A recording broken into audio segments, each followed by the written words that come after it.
I'm Jordan Liggins. I am the content and community editor with MOJO. MOJO is a new youth sports app that lowers the stress for coaches like you by helping to better manage your practices and by bringing the magic back to youth sports. We're partnering with Coaching Core on this webinar to support coaches with tools and resources to create engagement and best support girls as sports return.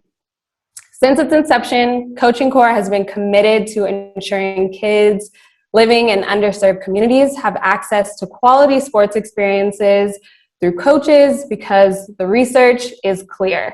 Kids benefit from having relationships with a caring adult, thank you coaches, and girls in particular benefit from playing sports. And these are all the things we know, having greater personal safety, fewer unplanned pregnancies, are less likely to use drugs, perform better in schools. And while we have all faced challenges in this past year, we know it is so important to support girls as they return to sports.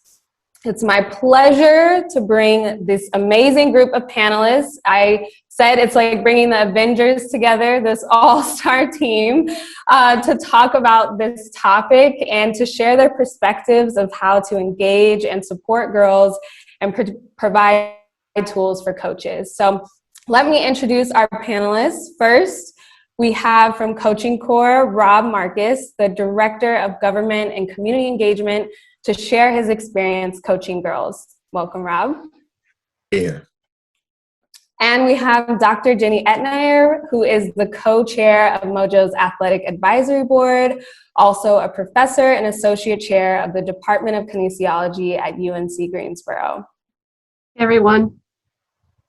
And we have Tiffany Rubin, the Director of Youth Programs at the Los Angeles Dodgers Foundation, which is one of Coaching Core's partners and a former student athlete.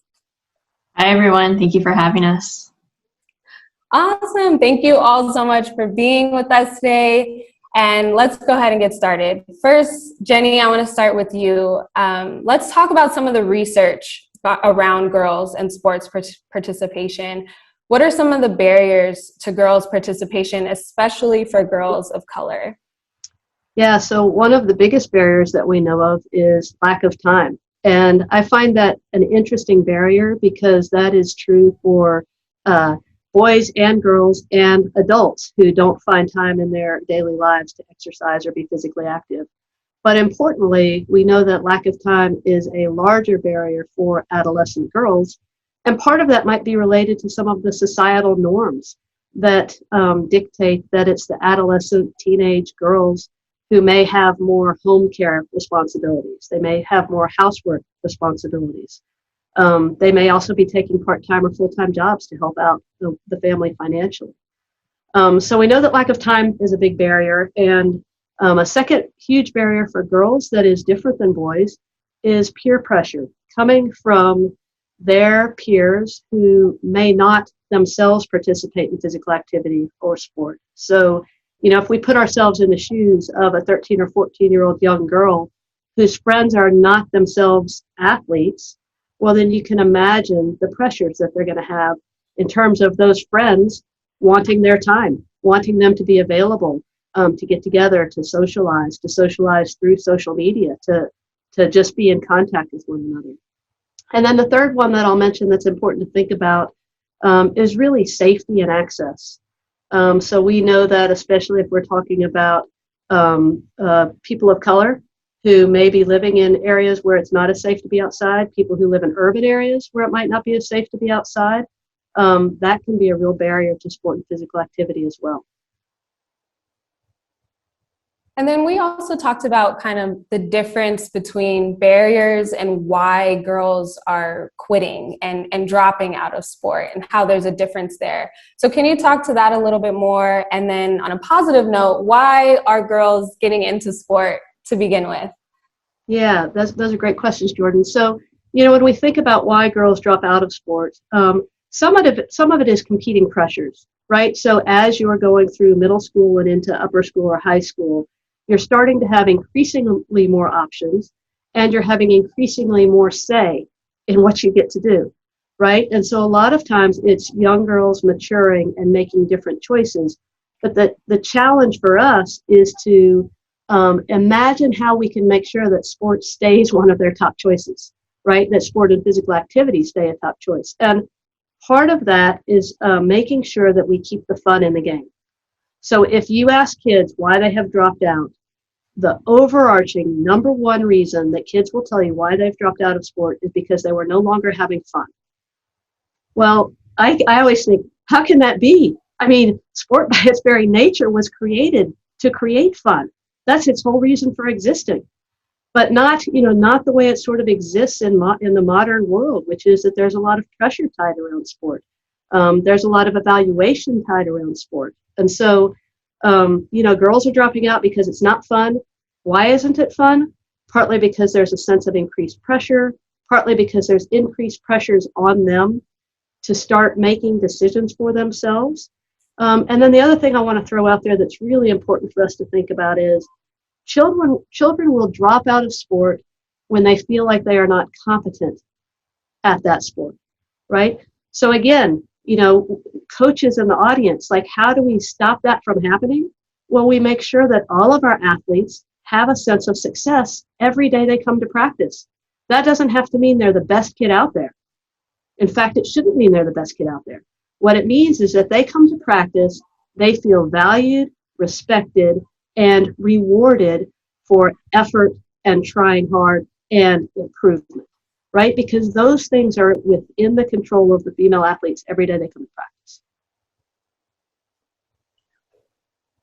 I love that so much, and trying to make sure that it's still fun and still their number one option. That is something that we definitely want to do. Moving to you, Tiffany, with summer just around the corner and wanting girls to get back out there, you are gearing up to bring your program back in full swing. How are you seeing girls' participation, specifically with the Dodgers Foundation? Yeah, so we are so excited to bring back in-person programming starting this year in June. As we all know, it's just been a very difficult year where many of our specific Dodgers RBI locations didn't have sports programming due to the pandemic. So not only did participants lack sports, but they lacked social interactions and really key development contributions that you gain through playing sports. According to our friends at LA4 Foundation, they did a recent survey and showed that 93% of kids from households with annual incomes greater than $150,000 play sports, while only 68% of kids from households earning below $35,000 play sports. So from this stat, you can see that there's a lot of work to do. Kids that are living under that poverty line should have the same opportunities and high quality play spaces that exist in high income communities. So this year we're looking at 9,000 boys and girls within our Dodgers RBI program from ages 5 to 18, playing baseball and softball across 75 locations. And through our Dodgers RBI program, we are specifically targeting underserved communities that are in the highest need of quality sports. So we are partnering specifically with Parks and Recreation, so everything is very recreational. We're not trying to be super competitive. We're trying to create that baseline of, this is your neighborhood park, this is your neighborhood recreation center, we are here, and start them at a very young age and kind of that recreational play space. We provide all participants with uniforms, equipment, and health and education programs and resources, and the program is entirely free for those communities. So we are very excited about that. And we just believe that the power of sports, that with the power of sports, every child, regardless of their zip code, should have the opportunity to thrive. Increasing girls' participation specifically is one of our big goals of the Dodgers RBI program. There's been historically a drop-off with girls playing sports, and specifically in those low-income communities. Typically, we average around 30% of our participants that are girls, and have goals to grow that each year. We offer baseball and softball leagues for girls to select whatever sport they want.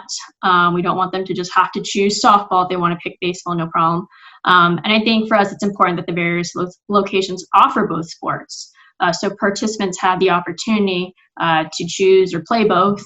Sometimes playing with all girls can be more comfortable for a brand new participant, and they can be encouraged when playing with other girls. We, as registration is currently open and we're monitoring it, we notice that families are extremely excited, probably to get their kids out and busy and out of the house and play sports, and really anticipate girls returning to the program, and are hopeful that new girls are ready to join it and get active and play Dodgers RV as well. I love that. And especially when you mentioned, grouping with the Parks and Rec to make sure that it's a more even playing field for that competition level. What are some of those tangible strategies being implemented in LA to re-engage and recruit more girls in the game so we can set them up for success? Yeah. So some things we're trying to be very intentional about is, I think we look at starting with the coach too. We kind of look at them as like the front line of defense. That's the first person that a participant can interact with. So supporting with coaching girls trainings and not just a regular training, but specifically around girls. So we did a series last year that discussed various steps to support girls. And this year we're continuing that theme and offering trainings to support girls, but also kind of honing in on skills specific. So how they can incorporate, baseball and softball drills that they can use in their practices and games. I think it's important that coaches have the tools they need to support girls and create an open and welcoming environment. We also have been very intentional about, like I mentioned, offering baseball and softball leagues for girls to play. And then finding strategies where we can partner with organizations to promote the program. So whether that's targeting girl-specific schools and organizations that are local to those recreation centers to be intentional. But I think it also just goes down to the fit and feel. So even to uniforms, making sure they're girl sizes. Sometimes that over your head, but it's so important. The pants, the visors. We want to make sure that the girls have uniforms that they feel comfortable in. Even equipment, softball specific, girl specific, softball sizes. There's adjustments as you get older. So just making sure that we are, have that knowledge, are prepared to make sure everyone feels good there. And then kind of going back to coaching, but being intentional about coach recruitment. Majority of our coaches are volunteers, and finding more female coaches to be part of the program is so key. I think it's important for girls to see female role models that look like them and are even from the same communities that they are from as well.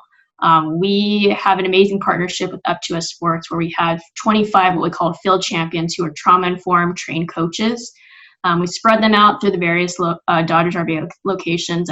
And what's most exciting is that we've been so intentional about who these coaches are, that 50% of them are females that are from the locations that we're currently in as well. So a variety of different strategies there, from coaches training, coach recruitment, to making sure that we are offering the right tools and uniforms and equipment that girls are going to be excited to wear and also be part of as well. That is so good. And I love that you mentioned coaches. Going to you, Coach Rob, you have years of coaching both boys and girls. Can you tell us a little bit about, is it different coaching girls over boys? There are some differences, but technically speaking, do you coach girls differently than boys? I would say no. In terms of structuring practices or conducting drills or promoting like healthy competition, so forth and so on, I think the approach is the same. However, I think it's important for male coaches for us to understand that girls are socialized differently, right? Like the words and language that we use as coaches should be inclusive. And we should be focusing on developing personal connections. Are those connections with yourself, or between players, and making a space for them to connect with their teammates. That's so good. And what overall advice, I'm sure there are a lot of male coaches in the audience right now that are coaching a team of girls that might be trying to navigate through that. What advice do you give to male coaches for coaching girls? I would focus on asking them or encouraging them to build connections, right? Like in doing that, and the way you go about doing that, I think is through having high expectations, right? We want to make sure we connect with our athletes and then, hold them accountable to the expectations we would normally have. And one of the things I think that speaks to is giving specific feedback. Like, I think the research has shown that, like, as coaches, we naturally give boys very specific feedback. However, we often give general feedback to girls. Like, we may say things like "great job" or "way to go."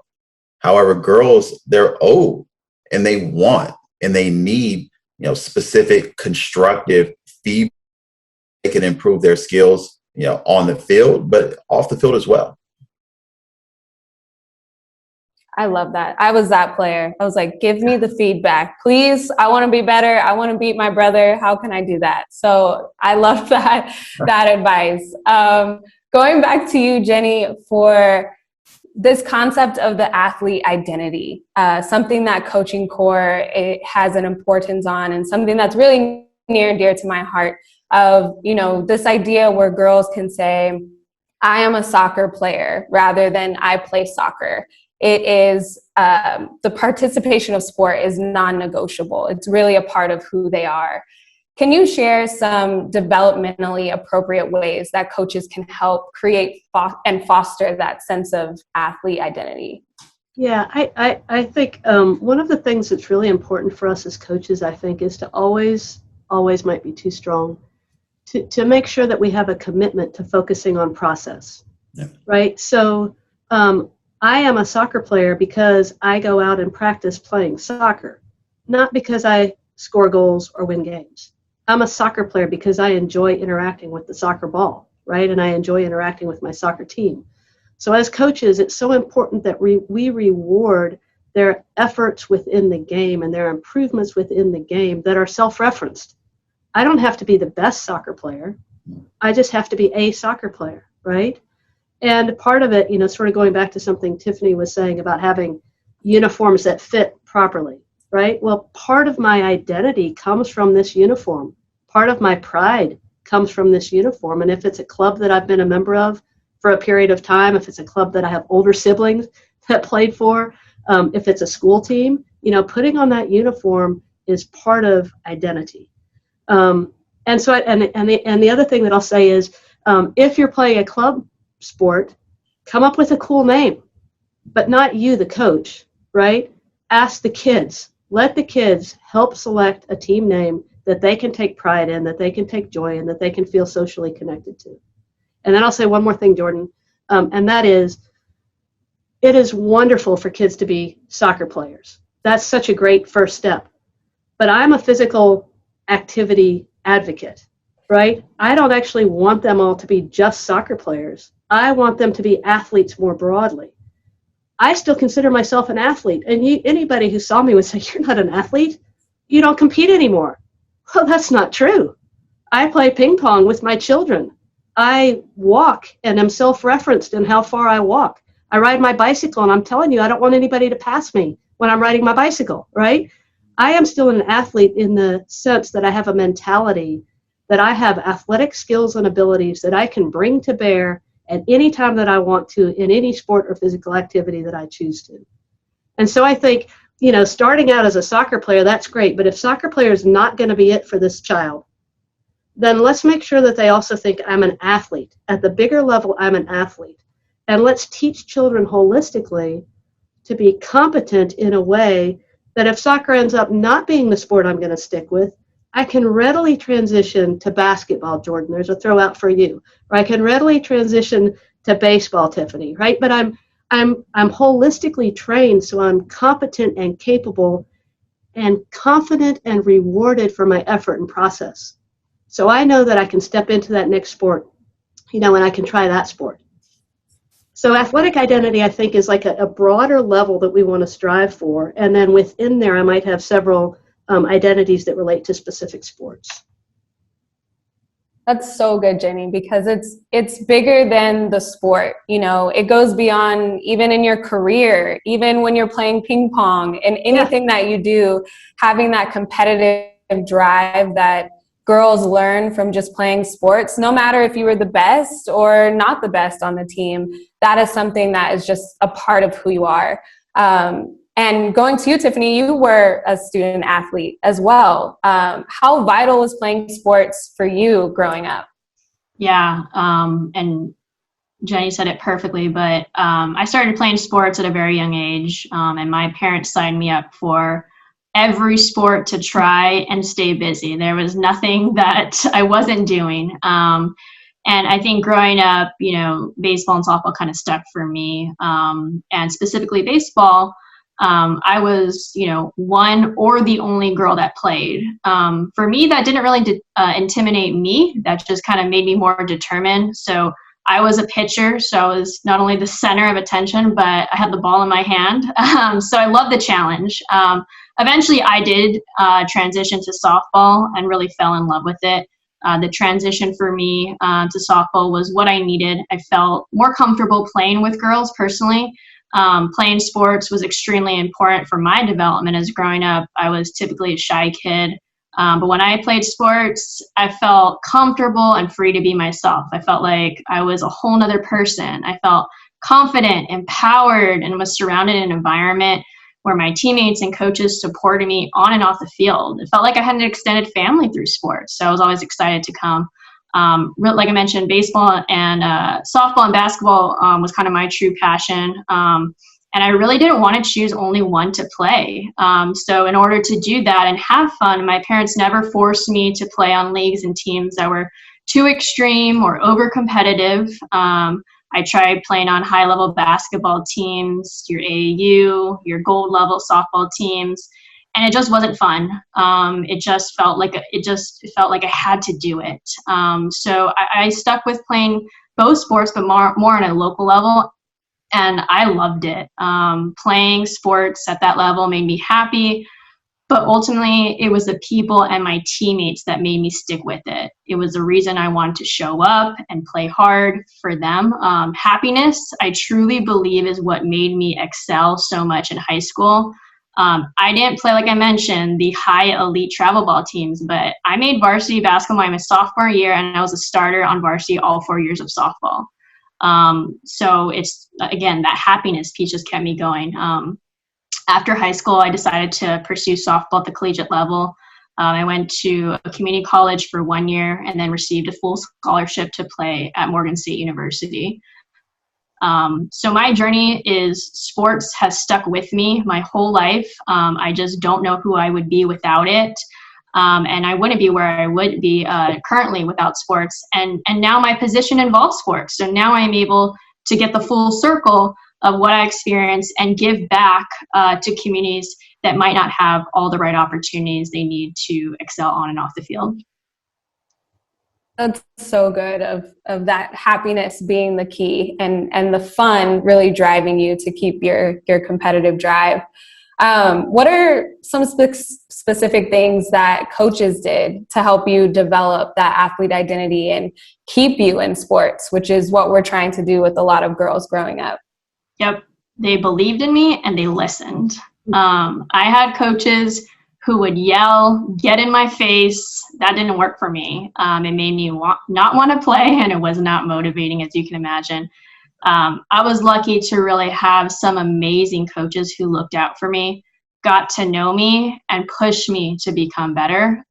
Every child has a different personality, and I feel like as a coach, it's extremely important to develop that relationship with every child so a stronger connection is made. Getting to know your participants creates that bond, that mutual trust. When I was in a slump, I did not want to hear how bad I was doing. I wanted to make the adjustments and fix it. And the great coaches that I had didn't put pressure on me. They gave me tips to make adjustments, but they knew my personality and what was going to work for me. And I think that's really important. That is so good. Thank you so much for sharing that. Rob, holding it down for the guys on the call. While you are a male coach, how have you seen the difference in women coaches having on girls? And how can we encourage more women to get involved on the field, on the court, wherever girls are, to help encourage that? Yeah, to your first question, I mean, observationally, in terms of differences, yes, the answer would be yes, both as a coach and as a parent. Um, Women coaches obviously share similar lived experiences as their players. That as a male coach, you don't have, you don't, and you haven't. Um, but I've seen or heard through my experience, girls express, having a female coach allows them to have someone they look up to, right? Someone that they, could speak to about things other than basketball or softball or track or whatever sport that they're playing. Female role models provide an opportunity for emulation, aspiration, self-esteem and evaluation of abilities in a very unique way. And it's unfortunate, right, that many girls grow up never having had a female coach, whereas nearly 100% of their male peers have had a male coach. So I think it makes it critical that we can to get more women involved in youth sport coaching. And to your second point, I believe was how can we encourage more women to get involved? I mean, from my perspective, I think one of the keys to this is intentionally creating an equitable space to get involved in the first place in our communities. But the first and most simple step or strategy that can be employed is simply to ask and invite women.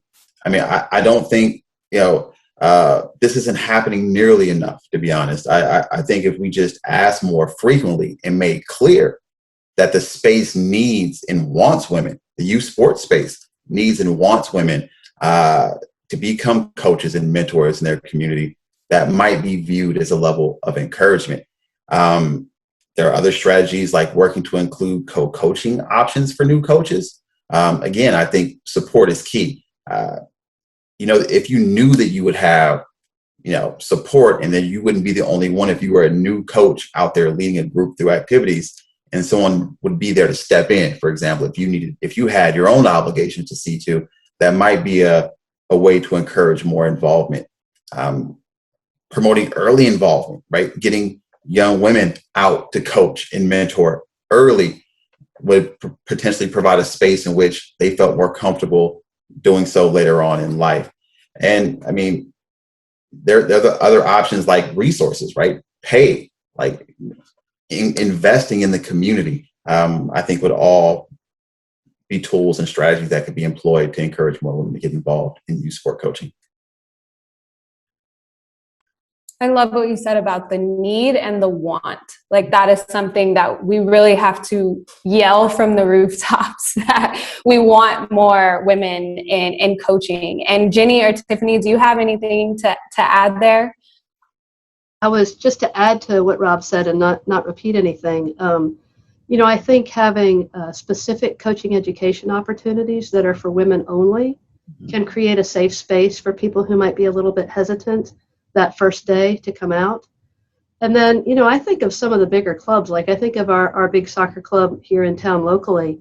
The facility where they practice, there are over 20 fields and they're sharing the fields, right? So there are probably 40 teams out there at any given time slot having practice. So having childcare as an option so that women can coach is not an unreal possibility when you have that many teams. And if you were serious and committed to it, you could schedule it so that the women coaches were coaching during that time slot. Yeah. Find a time slot that's going to work for them, because we do still have these societal pressures, the same societal pressures I talked about for why adolescent girls see playing sports, have barriers to playing sports, are the same barriers that their mothers have for coaching. They are the predominant person typically in charge of the meals, in charge of the shopping, and in charge of, unless they have a single child, the other children, right? So I think it would be really wonderful to see some of the really big organizations and clubs make a true commitment to it by trying to do some scheduling that facilitates it for women, providing some coaching education for women, and if possible, providing some childcare opportunities. One last thing I'll say, for the male coaches who are listening, it's so important that you treat those female coaches with respect. For the male parents who are listening, treat those female coaches with respect. I have coached both girls and boys, and the children are never the challenge. It's the parents and the peers who can be the challenge in terms of sort of questioning your knowledge and questioning your ability and your right, actually, to be out there. So those of you who are in this seminar, webinar, clearly you're motivated to try to make a difference, and that's one way that you could make a difference, male or female. Be encouraging to the female colleagues and female peers who might be interested in starting coaching, and give them the support they need. Yeah, I think, Jenny and Rob really hit it on the head here. And I like the idea of, you don't have to be the head coach that Rob brought up. You can be, part of a group of assistant coaches. I think something that we notice, especially since a lot of our coaches are volunteers, is that they're already there. They're in the stands. They are already supporting. They are already helping.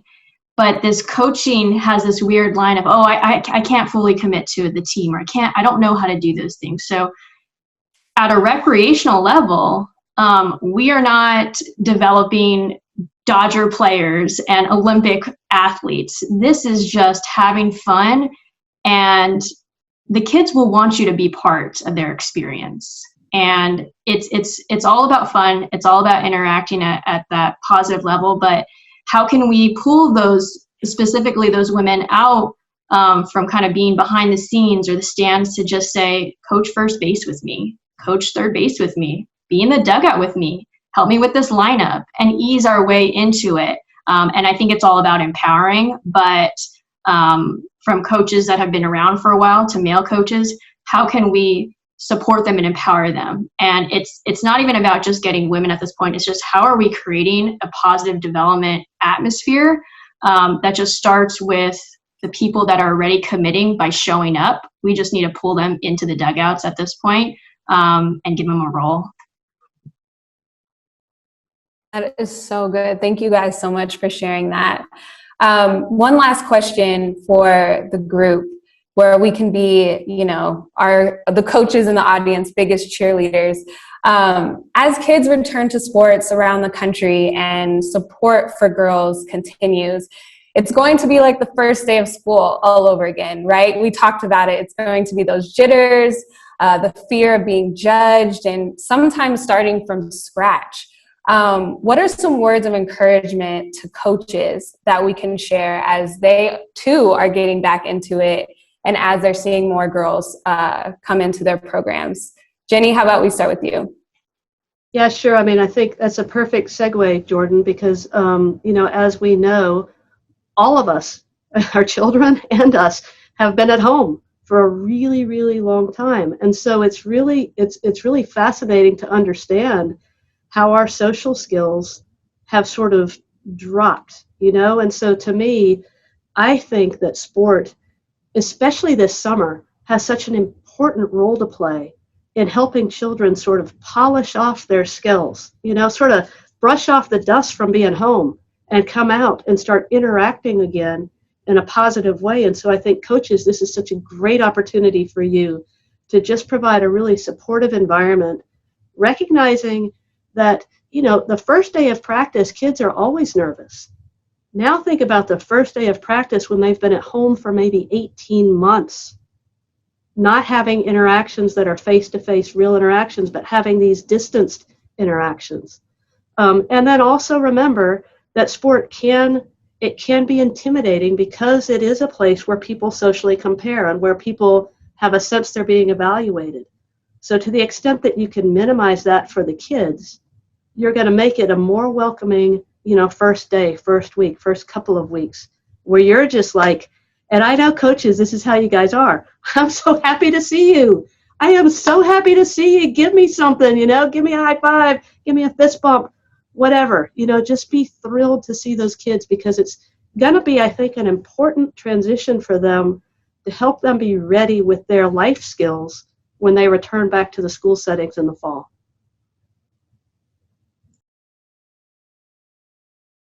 Tiffany, Rob, do you have anything to add?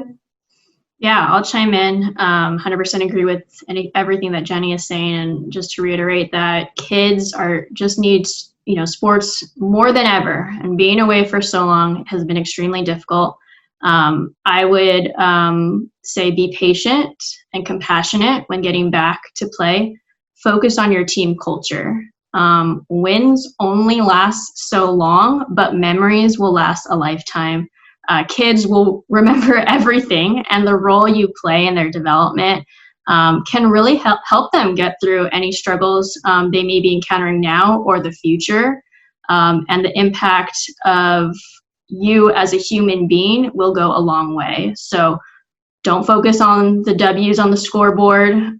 Focus on the wins that you can create with your team culture.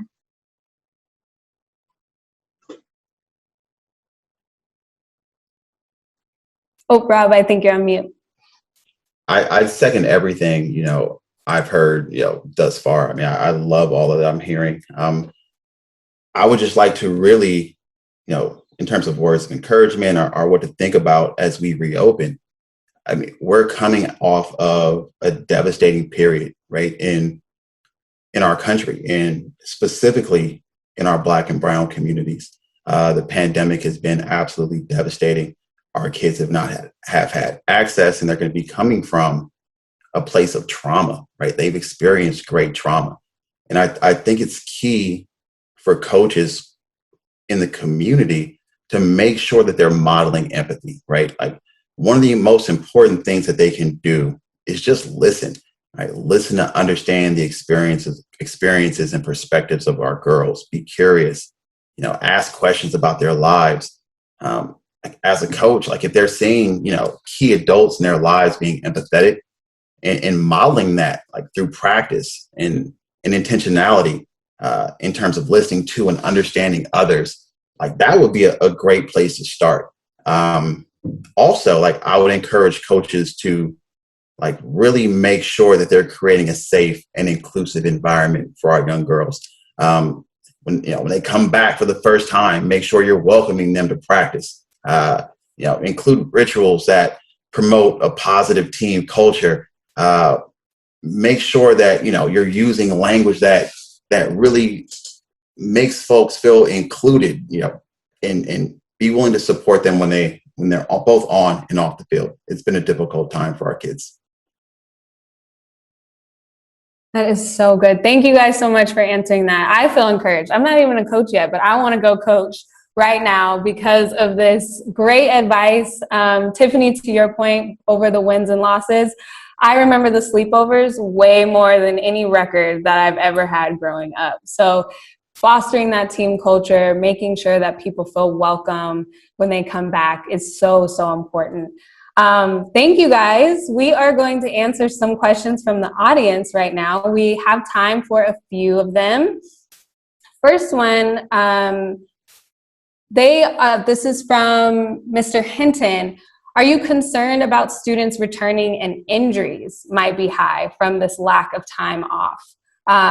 Jenny, would you like to take that one first?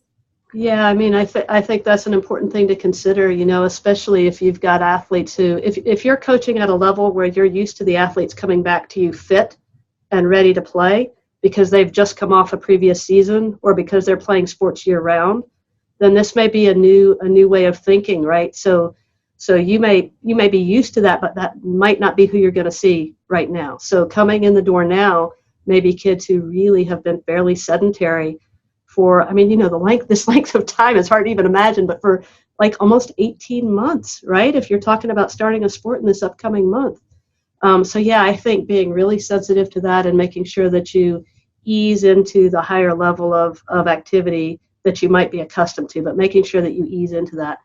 And I guess the other thing I'd say is in recognizing you might have real individual differences. So some kids may have been very sedentary, but there's also some data to suggest that some kids were able to get out and play like pickup, whatever, pick up something, go to the park, play pickup basketball, pick up soccer, whatever it might be. So some kids may come to you and actually still be pretty fit. So make sure you're looking for those individual differences to ease everybody back in to a level of fitness and ready to play. Thank you, Jenny. One more question from Lauren. This is for you, Rob. She was just saying, you mentioned listening to understand and forming connections with athletes. She loves that. what are some of those tangible tips on how to do that within a practice setting right away? Or maybe what are some things that you have done in the past? Oh, sorry, I think you're on mute. I think it's the second time I've done that. There's noise here, so my apologies. I think it involves being extremely intentional in terms of our work with the kids that we coach or the girls that we coach, right? Provide appropriate challenge, like making sure we're giving them a voice, and modeling empathy are some of the things that we can do. Like when I talk about, giving them a voice, like girls want to contribute, right? Like provide opportunities for them to talk things through out loud and solve problems. So like those are some of the things that we can do by encouraging them in a positive way. So good. Thank you. One question is how to integrate different sports to help them develop. So this is kind of going to your point, Tiffany, of that you didn't want to only do one sport. You wanted to do a variety. They said, for example, some girls are good playing basketball, but other are volleyball, soccer. A few are good at both. How can we help that player get used to the sport and transition better? I can jump in on that one. I feel like it's so critical, specifically at an early age, for them to get involved with sports, any sport, because that's when you're learning the very recreational, skills to ease your way into getting better. So coordination to, what is going to work for your team, for your environment, what you like, what you don't like. I think that playing basketball made me a better softball player, and playing softball made me a better basketball player. And being able to adapt the different skills of each sport is going to help you. So like, for example, track is a very popular sport for football players at times, because in the off season, they're getting faster, they're getting stronger. So I think it's also just important to just change your environment once in a while, and being able to focus on different sports is going to help you. And each sport is going to strengthen some type of specific muscle that'll be different from other sports. So it's just keeping you well-rounded, keeping you engaged, but also meeting other people, other teammates, other coaches. And I think that's going to make you a stronger athlete. That's so good. Thank you. And I feel like this is a follow-up question to that maybe Jenny, you could answer. How can coaches help girls ease into a sport? If it's their first one, physically, mentally, and emotionally, how can you kind of, ease them in rather than just saying, hey, go play this sport? Yeah, no, I think, it comes down to some pedagogical tools, right, where we want to teach the real basic skills. If you're talking about coaching a team of beginners, then you're going to start with the real basics, no matter what age they are, right? So, and no matter what sport it is. So I think what's tricky is that sometimes I think coaches think that if I'm teaching a skill, it has to be in this real repetitive and rote kind of a way. Well, that's not true, and this sort of ties into what Tiffany was just saying. You can play all kinds of games that incorporate skills that then help the athletes to improve in those skills, but make it fun while they're doing it, right? So, so if you're trying to teach them how to pass a soccer ball, well, you don't want to do that just stationary. That doesn't even make sense in terms of transferring to a real game situation anyway. So you can play games where they are kicking the ball to targets while they're moving, or where they're kicking the ball to one another while they're moving into space. It has been my privilege to work with MOJO. If you're a soccer coach, that app is designed to turn skills training into game-like scenarios. And MOJO is hoping to look at baseball and basketball and flag football in the upcoming months. So we're trying to provide the tools that coaches need so that they can come to the field and run a practice that's enjoyable and teaches those skills right off the bat, even to beginners.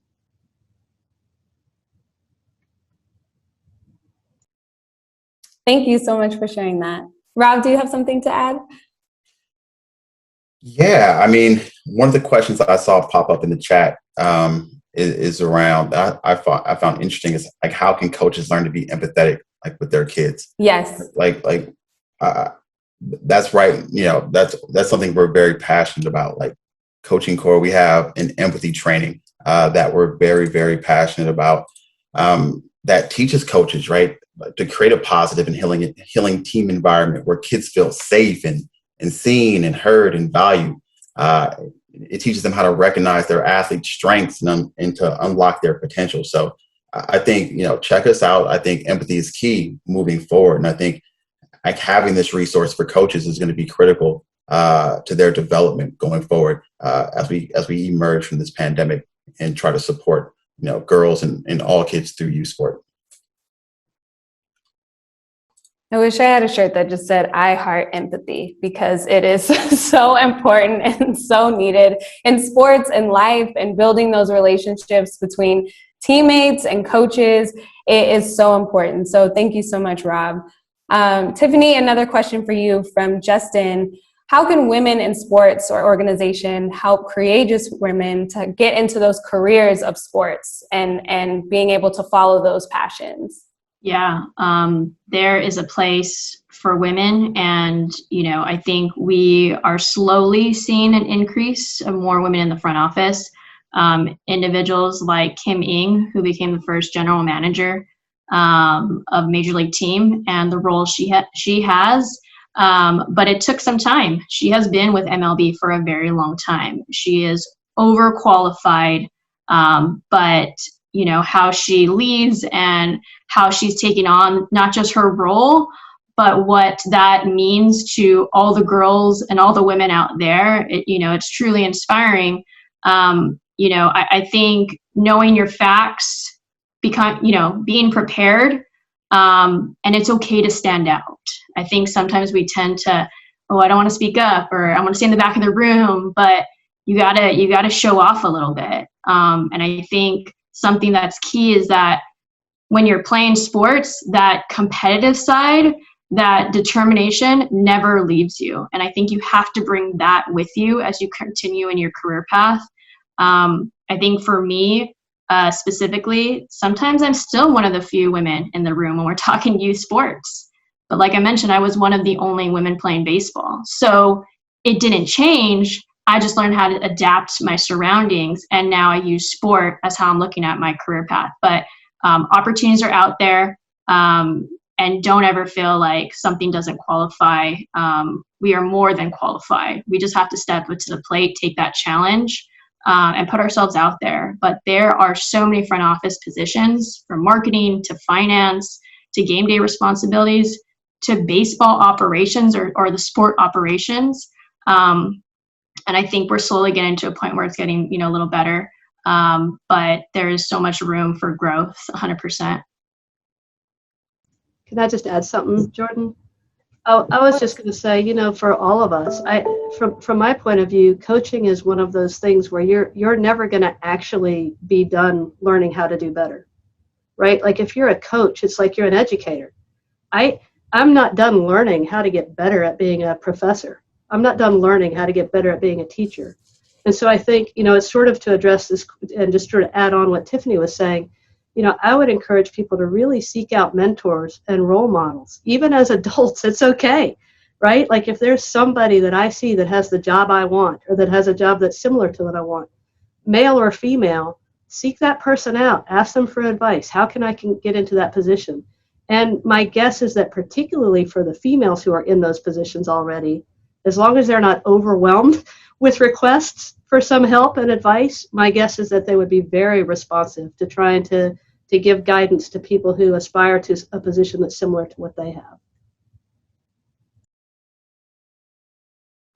So good. Thank you so much for chiming in there. Another question, and this was something that we talked about earlier, of there's a lot going on in the world right now, and any advice on how to integrate or address what is happening in society today with race, gender, everything, and building that as team unity? Rob, do you want to go first on this one?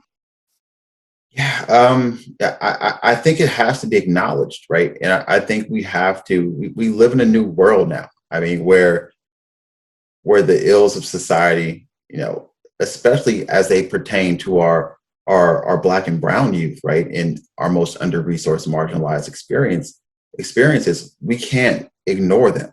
And I think having open and candid discussions, right? Like that's why coaches need resources to help them, right? Navigate these conversations, but having these discussions with your team, because what they see on TV affects them when they come onto the court or to the field. So whether it's, collective trauma, like today's the anniversary of George Floyd's death. I mean, like this sparked civil unrest and uprisings throughout this country 1 year ago. And these issues are coming to the court. Kids are bringing these to the field or to the blacktop or to the soccer pitch, and to ignore them is irresponsible. And I think as coaches, as mentors, and as leaders in our community, we have an obligation to meet them head on and access all the tools and resources that we've talked about here today to help us navigate those conversations. And sometimes that might mean bringing in someone who knows something more than you know, or it might mean building out your skill set to help, create an environment where kids feel like they're safe, like they're seen, like they're heard, like their identity matters. And I just think there's no way around it. We have to be prepared for it. And I'm hopeful that coaches access the resources brought forth here today. Jenny or Tiffany, anything else to add on that? Thank you, Rob. No, I think Rob nailed it there. And I feel like, looking at your team and your culture, going back to those pieces, is that the kids are coming from all different backgrounds, all different situations. So finding that key piece where you are, not just their coach, but a mentor to them. How can we have open conversations? How can we learn more? How can we be relevant and not tone deaf in the space? Our kids are our future leaders. And it is beyond us to limit their voices or let's not talk about that. How did that make you feel? What have you seen? What do you know about that? I think times are it's just time for kids to see and hear and have a voice. And for, I think, coaches, having the appropriate training, absolutely. And supporting them in that space to make sure, they're comfortable, et cetera. But just having the open dialogue and being intentional. I think what we see, mostly in underserved communities is that, kids are using sport as an outlet. And that goes across doesn't matter what community, it's just an outlet. And after that practice, after that game, what they could be going back to, and how we're supporting them, sports is just how they're going to get it out. And I think that's important, and just being intentional. The only thing that I would add is just that, the one beauty of sports is that it is a place where we can have more normalcy, where we can sort of put our troubles and our worries behind us. That doesn't mean that we should. So I'm not at all saying that we should ignore what's going on. But what I'm saying is, I think Rob might have said it well, like, when the kids come to the practice, you share with them that you are open to the conversation. And if we need some time to talk at the beginning as a team and as a group, let's do it. And it's okay as a coach to say, I am a white person. My perspective on this is not going to be exactly the same as the brown and black children on my team. But that doesn't mean that I don't want to hear what you're experiencing and I don't want to be there for you and I can't empathize with what you're going through and I'm not supportive of the challenges that we as a society are trying to grapple with, right, in terms of social justice. And so I think just being honest and real with the kids and allowing a space where they, we've said the word like a safe space several times, like that's so important. And then I think it is important to say, okay, now we've talked about that, we've shared, are we ready to move on, and let's do this practice. And then if we need to come back and revisit, we can revisit. But let's have some normalcy so that we can take our masks off if we're outside. I don't know if you guys can do that in California, but in North Carolina, we can take our masks off outside. So an outdoor practice looks like it's always looked. I'm telling you, it was so wild. My boys and I were driving by a track the other day, and there were people at the track having a track meet. And they were like, stop, stop, stop, stop. Like we were watching them like we had never seen it before. But we hadn't seen it in months, and it was a beautiful thing to see people out there interacting in a very normal way and being able to put their grief and their worries aside for a little while to have this sense of joy together. That is so great. Thank you guys so much for sharing that. I think that is going to encourage so many coaches as they get back out there on the field, on the diamond, on the court, wherever they go. We're getting close to time. I just want to say thank you. This was so much fun and an amazing conversation. Thank you to everyone who attended. Thank you to our Avenger All-Star panelists. You guys are the real MVPs. Thank you for your insight. This was the first of many webinars that Coaching Core is hosting with their network of partners to provide continued coach education. We will also be sharing some of the amazing coach resources in the chat and in a follow-up email from MOJO and from Coaching Core. So thank you guys so much. And thank you again, panelists. I just want to give you a round of applause. Thank you, and good luck to all your coaches as you go out onto your season, approaching summer seasons. We will be cheering for you. So thank you so much.